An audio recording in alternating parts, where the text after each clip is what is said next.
हरे कृष्णा, राधे राधे। पुरुषोत्तम मास अभी के सुख देने वाला, मन की इच्छा पूरी करने वाला और जन्मों के पाप नष्ट करने वाला भगवान श्री कृष्ण का प्रिय महीना है। इसी से भगवान श्री कृष्ण ने स्वयं इस महीने को अपना नाम पुरुषोत्तम दिया है। मैं उम्मीद करती हूँ सभी ने अपने सामर्थ्य के अनुसार इस महीने का ज्यादा से ज्यादा सदुपयोग किया होगा। आपने कुछ ना कुछ नियम जरूर लिए होंगे। अब हम चर्चा करते हैं पुरुषोत्तमी अमावस्या पर हम क्या करें, अमावस्या पूजा का शुभ मुहूर्त समय क्या है, साथ ही अपने अधिक मास, स्नान, व्रत और नियम आदि का उद्यापन कैसे करें पर भी चर्चा करते हैं। शुरू करते हैं। देखो, हिंदू मान्यताओं के अनुसार पुरुषोत्तम मास में स्नान, दान, पूजा आदि करने वाले मनुष्यों पर भगवान माधव प्रसन्न रहते हैं। उन्हें सुख, सौभाग्य, धन, संतान और मोक्ष देते हैं। शास्त्रों में अमावस्या तिथि के महत्व को विस्तार से बताया गया है। धार्मिक मान्यताओं के अनुसार अमावस्या तिथि के दिन स्नान, दान और तर्पण करने से पितरों की आत्मा को शांति मिलती है। साथ ही कुंडली में उत्पन्न हो रहे ग्रहों के अशुभ प्रभाव भी खत्म हो जाते हैं, उनसे छुटकारा मिल जाता है। अधिक मास की अमावस्या विशेष फलकारी है क्योंकि एक तो ये अमावस्या हर 3 साल के बाद आती है, दूसरा अमावस्या तिथि पर ही अधिक मास का पुरुषोत्तम महीने का समापन हो रहा है। ठीक है, तो सभी का उद्यापन कार्य इसी दिन होगा। इसी से इसका प्रभाव और इसका महत्व और अधिक बढ़ जाता है। इस विशेष दिन पर पीपल के वृक्ष की पूजा करने से साधक को सुख, समृद्धि, ऐश्वर्य मिलता है। अब सबसे पहले मैं आपको अधिक मास अमावस्या की तिथि और पूजा के शुभ मुहूर्त समय को बताती हूँ। अधिक मास के कृष्ण पक्ष की अमावस्या तिथि शुरू हो रही है, स्टार्ट हो रही है 15 अगस्त दिन मंगलवार को दोपहर में 12:42 पर। अधिक मास के कृष्ण पक्ष के अमावस्या तिथि का समापन होगा 16 अगस्त दिन बुधवार को दोपहर में 3:07 में। ऐसे में उदया तिथि के अनुसार इस साल 2023 में अधिक मास के कृष्ण पक्ष की अमावस्या 16 अगस्त को मनाई जाएगी। ब्रह्म मुहूर्त सुबह 4:24 से शुरू होकर सुबह 5:07 तक रहेगा। स्नान दान करने का जो सबसे शुभ मुहूर्त है वो सुबह 5:51 से सुबह 9:08 तक का है। पूजा का शुभ मुहूर्त समय 10:47 से दोपहर को 12:25 तक का है। पितृ तर्पण करने का जो सबसे शुभ समय है वो सुबह 11:30 से दोपहर को 2:30 तक का है। शिव वास का समय ब्रह्म मुहूर्त से लेकर दोपहर 3:07 तक का है। अब थोड़ा बता देती हूं कि ये कैसे करना है, अमावस्या पे हमें पूजा किस तरह से करनी है। देखो, पुरुषोत्तमी अमावस्या की सुबह जल्दी सुबह उठना है। आपको पता ही है पुरुषोत्तम मास में स्नान का बहुत अधिक फल होता है और जो शुभ दिन होते हैं उसमें तो हमें करना ही चाहिए। ठीक है, आपको पहले भी बोलता था अगर संभव हो तो जिस दिन जो हमारा पहला दिन होता है अधिक मास का, उसमें दोनों एकादशी, पूर्णिमा और अमावस्या 5 तो व्रत हमें करने ही चाहिए। ठीक है, और अगर संभव हो तो किसी पवित्र नदी में जाके स्नान करना, पर अगर ये संभव ना हो तो घर में ही ठंडे जल में गंगा जल, आंवले का रस और काले तिल मिला के स्नान कर लो। स्नान के बाद सूर्य भगवान को जल चढ़ाएं। जल में रोली, चंदन, चावल और लाल फूल डालें। जल चढ़ाते समय ओम सूर्याय नमः इस मंत्र का जप करना चाहिए। मंत्र जाप कम से कम 108 बार, मतलब एक माला तो करनी ही चाहिए।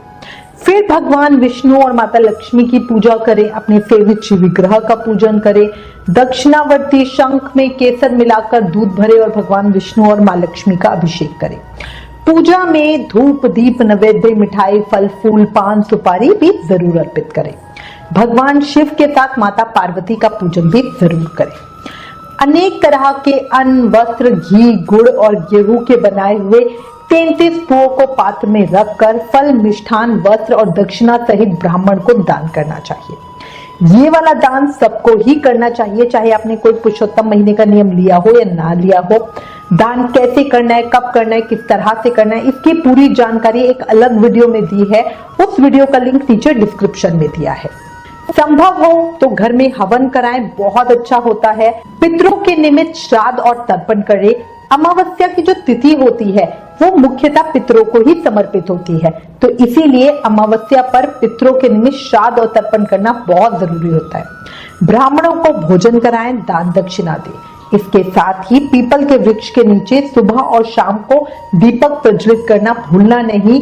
ऐसा करने से ग्रह दोष दूर होते हैं और घर परिवार में सुख शांति बनी रहती है। पुरुषोत्तमी अमावस्या के दिन सरसों का तेल, तिल, काले वस्त्र किसी निर्धन व्यक्ति को जरूर दान करें।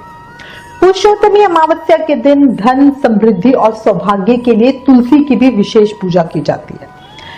आज के दिन तुलसी पूजन करते हुए तुलसी के पौधे के नीचे दीपक अवश्य प्रज्वलित करें, याद रखना। अब हम बात करते हैं कि पुरुषोत्तम मास में किए स्नान, व्रत और नियम आदि का उद्यापन कैसे करें। ठीक है, देखो कुछ लोगों ने पूरे महीने का पुरुषोत्तम स्नान और पूरे महीने का व्रत किया है। कुछ लोगों ने पूरे महीने पुरुषोत्तम स्नान किया है पर व्रत नहीं किया। कुछ लोगों ने अंतिम 5 दिनों का या 3 दिनों का पुरुषोत्तम स्नान किया है। कुछ लोगों ने पुरुषोत्तम महत्तम सुनने का नियम निभाया है। कुछ लोगों ने रोज दान देने का नियम निभाया है। इस तरह आप सभी ने कम या ज्यादा जो भी किया है उसकी पूर्ति के लिए हमें उद्यापन जरूर करना चाहिए। उद्यापन का मतलब होता है कार्य की पूर्ति। ठीक है, हम जब भी कोई नियम लेते हैं तब समापन पर उसका उद्यापन करके हम पूर्ति करते हैं। जो हमने संकल्प लिया होता है, उद्यापन से उस संकल्प का पारण हो जाता है कि अब यह मेरा संकल्प खत्म हो गया है। उद्यापन की शास्त्रीय विधि आपने पुरुषोत्तम मास महत्तम के अध्याय 25 में सुन ली है। ये विधि शास्त्रों के अनुसार है पर वो थोड़ी सी मुश्किल है और सबके लिए, सभी साधकों के लिए करनी संभव भी नहीं है। इसीलिए साधक जो और जितना कर सकते हैं वो अपनी सामर्थ्य के अनुसार पूरे भाव, प्रेम और मन से वो करें। अब चाहे कुछ भी करो या ना करो, एक हमें जो अध्याय 31 में बताया है मालपुओं का ध्यान जरूर करना। उस विषय पे डिटेल में एक अलग वीडियो है, अगर आपने अभी तक वो नहीं देखी तो जल्दी देख लो। वीडियो का लिंक नीचे डिस्क्रिप्शन में दिया है। शास्त्रों में इस दिन गौदान, स्वर्ण दान, तिल का दान, अन्न दान, वस्त्र दान की महिमा भी बताई है। जिन्होंने पुरुषोत्तम स्नान और पूरे महीने का व्रत किया है वो हवन जरूर करवाएं। चाहे तो अपने घर में करवा सकते हो या ज्यादातर मंदिरों में भी होता है, वहां उस हवन में आहुति दे सकते हो। जिन्होंने सिर्फ पुरुषोत्तम स्नान किया है, व्रत नहीं किया, वो हवन नहीं करवा सकते तो वो अपनी सामर्थ्य के अनुसार एक जोड़े से ब्राह्मण को जुड़वाए। जोड़े से मतलब पति पत्नी जो दोनों आए, ठीक है, पत्नी के सहित ब्राह्मण जी, पंडित को या ब्राह्मण को भोजन करवा के दान दे। दान में आप अपनी सामर्थ्य के अनुसार कपड़े, पैसे और फल कुछ भी दे सकते हो। जिन्होंने नियम से पुरुषोत्तम मास महत्तम सुना है वो सुनने वाले से के निमित्त दान दे। अगर आपने मुझसे सुना है तो 11 रुपए मेरे नाम से मंदिर की दान पेटी में डाल दो। अगर किसी और से सुना है तो उन्हें कुछ दक्षिणा दे, और अगर आपने खुद से पढ़ा है तो किसी भी जरूरतमंद गरीब को कुछ ना कुछ दान पुरुषोत्तम मास महत्तम के नाम का जरूर दे। जिन्होंने नियम से दीपदान किया है वो समापन पर या तो घी का दान करे या मेटल यानी सोने, चांदी या पीतल के दीपक का दान करे। अगर ये करना संभव ना हो तो दीप शिखा का दान दे, मतलब 11, 21, 51 या 108 दिए प्रज्वलित करें। अगर अंतिम 5 दिनों में अखंड दीप का नियम लिया है तो भी सोने, चांदी या मेटल के दीप के साथ घी और रुई का दान करें दक्षिणा के साथ। अगर ये भी नहीं कर सकते तो आप घर में किसी कीर्तन का आयोजन करा सकते हो। ब्राह्मण दंपत्ति को भोजन करवाकर यथाशक्ति दान, दक्षिणा, वस्त्र आदि भेंट कर सकते हो, उनका आशीर्वाद ले सकते हो। इससे हमारे सुख सौभाग्य की वृद्धि होती है। देखो, अधिक मास का उद्यापन जरूर करें। 10 पीढ़ी तक पितृ दोष से राहत मिल जाती है। अन्न, वस्त्र, शैया का दान करते हैं तो वो सदैव धनवान बने रहते हैं। जो गोपी चंदन का दान करते हैं उन्हें भोग और मोक्ष मिलता है। उद्यापन के समय अगर आप तुलसी का पौधा मंदिर या ब्राह्मण को दान करते हो तो जन्म जन्मांतर के पाप नष्ट हो जाते हैं। उद्यापन में ब्राह्मण भोजन जरूर करवाना चाहिए। आप चाहो तो 2 ब्राह्मण को या 4 ब्राह्मण को या 11 ब्राह्मण को भोजन करवा सकते हो। इसी के साथ गौदान कर सके तो वो और भी बहुत उत्तम होगा। जूते का दान भी जरूर करें। कहते हैं अगर अधिक मास के उद्यापन में तिल का दान किया जाए तो जितने तिल दान किए जाते हैं उतने सालों तक साधक स्वर्ग में वास करता है, इसलिए तिल का दान जरूर करें। धार्मिक पुस्तक का दान योग्य ब्राह्मण को बहुत शुभ होता है करना। दीपदान एकादशी से अमावस्या तक रोज नियम से 5 दीपक प्रज्वलित करें। मंदिर में दीपदान के लिए घी और रुई का दान भी करें। ब्राह्मण को घी और रुई का दान करना बड़ा ही शुभ होता है। मधु यानी शहद, अन्न और चावल का दान भी बहुत उत्तम दान कहे गए हैं। खाने की वस्तु और फलों का दान भी जरूर करें। अपनी सामर्थ्य के अनुसार ज्यादा से ज्यादा दान करें, इससे जन्म जन्मांतर के पाप नष्ट हो जाते हैं, जीवन में कभी कोई कष्ट नहीं आता। पुरुषोत्तम मास स्नान में जिन्होंने आंवला के रस से स्नान किया है वो दही और दूध का दान दे। सिर्फ फल खाने का नियम लिया है तो फलों का दान करें। अगर पूरे महीने तेल छोड़ा है तो समापन में देसी घी का दान करें। अगर देसी घी छोड़ने का नियम लिया है तो दूध का दान करें। अगर पूरे महीने अन्न छोड़ा है तो गेहूं और चावल का दान करें।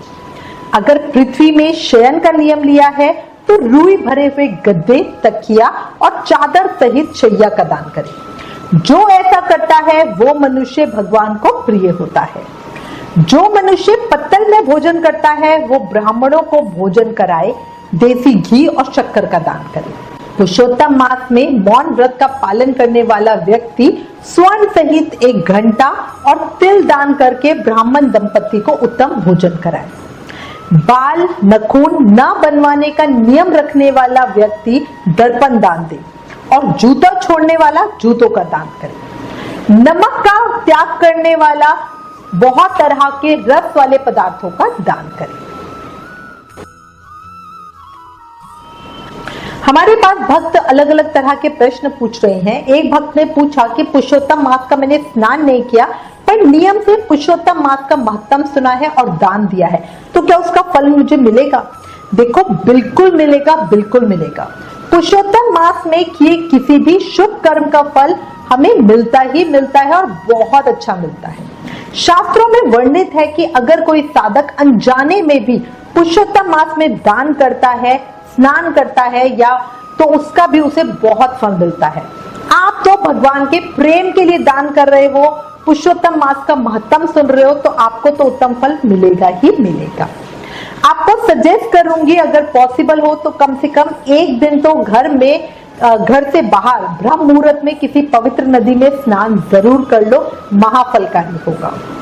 पुरुषोत्तम अमावस्या पर गंगा स्नान का भी विशेष महत्व है। साथ ही जो अपने नियम से पुरुषोत्तम मास महत्व सुना है और दान करा है उसका उद्यापन जरूर करना।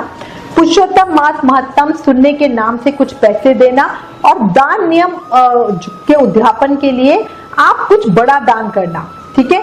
मालपुओं का दान जरूर करना, वो बहुत जरूरी है। व्रत उद्यापन के समय भगवान से प्रार्थना करना है और मन ही मन कहना, हे देव, आपकी कृपा और आशीर्वाद से मैंने पुरुषोत्तम मास का स्नान और पुरुषोत्तम मास का व्रत किया है। मैं पापी हूँ, अज्ञानी हूँ, मैं कुछ नहीं जानती, बस आपकी प्रेरणा से मैं ये कर पाई, ये संभव हो पाया। कृपया इसी तरह अपनी कृपा मुझ पर, मेरे परिवार पर बनाए रखना।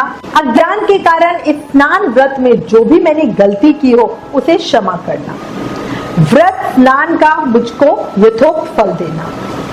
इस तरह कहकर मौन रहकर ओम नमो भगवते वासुदेवाय इस मंत्र की कम से कम 3 माला जरूर करें। चाहे आपका गुरु मंत्र हो तब भी इस मंत्र की माला 3 माला जरूर करें। दिल से भगवान को याद करें। अच्छा, मंत्र जाप करते हुए मौन रहने का क्या मतलब है? मौन रहने का मतलब है मंत्र जाप मन में करें और माला करते हुए किसी से बोले नहीं। अगर मान लो कोई आपसे आके कुछ पूछता भी है तो उसका आपको जवाब नहीं देना है। अच्छा, एक और प्रश्न आया है, मैंने पुरुषोत्तम मास का व्रत किया है, एक समय रात को खाना खाती हूँ, उद्यापन के बाद कब खाऊं? तो देखो, आप अमावस्या वाले दिन व्रत का उद्यापन करोगे, ब्राह्मण को भोजन करवाओगे, फिर उसी प्रसाद से अपना व्रत खोल लोगे, मतलब पुरुषोत्तम मास व्रत का पारण कर लोगे। जिन्होंने पुरुषोत्तम महीने में पूरे महीने एक समय भोजन का नियम लिया है वो किसी को भी भोजन जरूर करवाएं, उन्हें कुछ खिलाएं जरूर और फिर खाना खाकर अपने व्रत का समापन करें। कोशिश करें पक्का खाना ही ब्राह्मण को खिलाएं। जिन्होंने अंतिम 5 दिन का पंचरात्रि व्रत किया है वो अंतिम 5 दिन फलाहार खा रहे हैं, वो अन्न 17 अगस्त को सुबह सूर्योदय के बाद अपने व्रत का पारण करके खाएंगे। ठीक है, तो आप अमावस्या वाले दिन सिर्फ ब्राह्मण जिमाओगे क्योंकि उस दिन आपको अपने पितरों का श्राद्ध भी करना है, पर अपना व्रत नहीं खोलोगे। पारण जैसे एकादशी व्रत में करते हैं वैसे ही करना है। ठीक है, देखो अब मैं आपको कुछ कार्य बता रही हूं जो आप अधिक मास की अमावस्या पे जरूर करना। देखो ये पुरुषोत्तमी अमावस्या है ना, बहुत ज्यादा महान और फलकारी है। 3 साल बाद आपको वापस ये मौका मिलेगा। ठीक है, तो इसीलिए कुछ चीजें बता रही हूँ, बहुत नॉर्मल और बहुत जनरल है। इस दिन पीपल के पेड़ के नीचे दीप जरूर प्रज्वलित करना और वृक्ष की 7 परिक्रमा जरूर करना। साथ ही इस दिन पीपल के अतिरिक्त बरगद हो गया, तुलसी हो गया, शमी हो गया, इनकी भी पूजा करना। पीपल के वृक्ष की उपासना को इसलिए बहुत ज्यादा इंपॉर्टेंट माना है क्योंकि ऐसा माना जाता है इस वृक्ष में त्रिदेव का वास होता है, ब्रह्मा विष्णु महेश, है ना। इस दिन भगवान शिव को काले तिल अर्पित करना। तो जब मैंने बताया है कि सुबह आपको पूजा करने के लिए जाना है, घर में चाहे आप अभिषेक करें या मंदिर में जाएं, तो उनके ऊपर काले तिल जरूर चढ़ाना। ऐसा करने से जीवन में सुख समृद्धि आती है। अच्छा, साथ ही इस दिन तुलसी के वृक्ष की भी पूजा करनी है और वहां पे दीप प्रज्वलित करना है। अब मैं आपको कुछ बातें बता रही हूं जो आपको अमावस्या तिथि पे ध्यान रखनी है। अमावस्या तिथि के दिन माता लक्ष्मी की पूजा करते समय आपको काले रंग के कपड़े नहीं पहनने हैं। इससे आपको पॉजिटिविटी की जगह नेगेटिविटी मिलेगी। बहुत नकारात्मक ऊर्जा का प्रभाव जीवन में पड़ जाता है। पति पत्नी संयम में रहना। अमावस्या तिथि पर कभी भी संबंध नहीं बनाने चाहिए। अमावस्या पर तुलसी भी नहीं तोड़ी जाती है, इस चीज का विशेष ध्यान रखना। पुरुषोत्तमी अमावस्या के दिन इस बात का भी ध्यान रखें कि घर में किसी भी तरह का कलेश, तनाव या लड़ाई वगैरह ना हो। ऐसा होने से माता लक्ष्मी चौखट पर आकर भी वापस लौट जाती है। ठीक है, और पुरुषोत्तमी अमावस्या इतना ज्यादा महान दिन है तो इसलिए देर तक ना सोना, इससे दुर्भाग्य आता है। इस दिन बाल और नाखून भी नहीं काटना, दरिद्रता बढ़ती है। तामसिक भोजन, मांस मदिरा से दूर रहना, वरना जीवन में कष्ट उठाना ही पड़ेगा। ये थोड़ी सी जानकारी है, मैं उम्मीद करती हूँ ये जानकारी आपको पसंद आई होगी। इससे रिलेटेड अगर आपके पास कोई भी कमेंट्स या सजेशन है तो प्लीज हमें लिखें। ज्ञान बांटने से बढ़ता है, इसलिए इस वीडियो को ज्यादा से ज्यादा शेयर करें।